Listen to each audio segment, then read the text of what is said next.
ನಾನು ಬರೀ ತಿಂಬುದೊಂದೇ ಅಂತ ಎಣಿಸ್ಕೊಂಡಿರಿಯಲ್ಲ ಕೆಲವರು. ಹಾಯ್ ನಮಸ್ಕಾರ, ನಾನು ಶಿಲ್ಪ ಕುಂದಾಪುರ.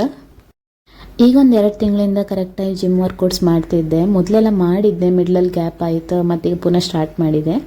ಈಗ ಒಂದು 2 ಮಂತ್ಸ್ ಆಯಿತು, ವಾರಕ್ಕೆ 3-4 ದಿವಸ ವರ್ಕೌಟ್ ಮಾಡ್ತಾ ಇದ್ದೆ. ನನ್ನಲ್ಲಿ ಏನೆಲ್ಲ ಚೇಂಜಸ್ ಆಗ್ತಿತ್ತು ಅಂತ ಹೇಳೋದಾದ್ರೆ, ಫಸ್ಟ್ ನಂದು ಎನರ್ಜಿ ಲೆವೆಲ್ ಇನ್ಕ್ರೀಸ್ ಆಯಿತು ಅಂತ ಹೇಳಕ್ಕೆ ಮೊದಲಿನ ಥರ ಸುಸ್ತಾತಿಲ್ಲ. ಬೆಳಿಗ್ಗೆ ಏಳುವಾಗಲೇ ಬಾಡಿ ಲೈಟ್ ಫೀಲ್ ಆಯ್ತು, ಒಂಥರ ಖುಷಿ ಆಯ್ತು. ಮತ್ತು ನಾನು ಮೊದಲಿಗಿಂತ ಸ್ವಲ್ಪ ಸ್ಪೀಡ್ ಆಗ್ತಿದ್ದೆ ಅಂತ ಅನಿಸ್ತಿತ್ತು. ಮೊದಲೆಲ್ಲ ಯಾವುದೇ ಕೆಲಸ ಮಾಡೋದಾದ್ರೂ ಸ್ವಲ್ಪ ಸ್ಲೋ ಆಗ್ತಿತ್ತು, ಈಗ ಹಾಗಲ್ಲ, ಎಲ್ಲ ಬೇಗ ಬೇಗ ಪಟ ಮಾಡೋಕ್ಕಾಗ್ತಾ ಇತ್ತು ಎಲ್ಲ ಕೆಲಸ.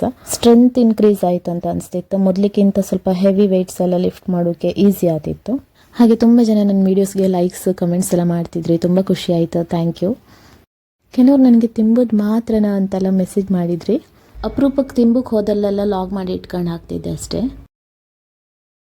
ಉಳಿದಾದ ಎಲ್ಲ ದಿವಸನೂ ಹೆಲ್ದಿ ಫುಡ್ಡೇ ತಿನ್ನೋದು, ಟೀ ಕುಡಿತಿಲ್ಲ, ಕಾಫಿ ಕುಡಿತಿಲ್ಲ, ಸ್ವೀಟ್ಸ್ ತಿನ್ನೋದಿಲ್ಲ, ಇನ್ನೂ ಸುಮಾರೆಲ್ಲ ಇತ್ತು. ನೆಕ್ಸ್ಟ್ ಗೊತ್ತಾಯ್ತು ನಿಮಗೆ. ಈ ನೀರಿನ ಬಾಟ್ಲ ನನಗಿಂತನೂ ದೊಡ್ಡಕ್ಕಿತ್ತಂತ ನಗಾಡಬೇಡಿ.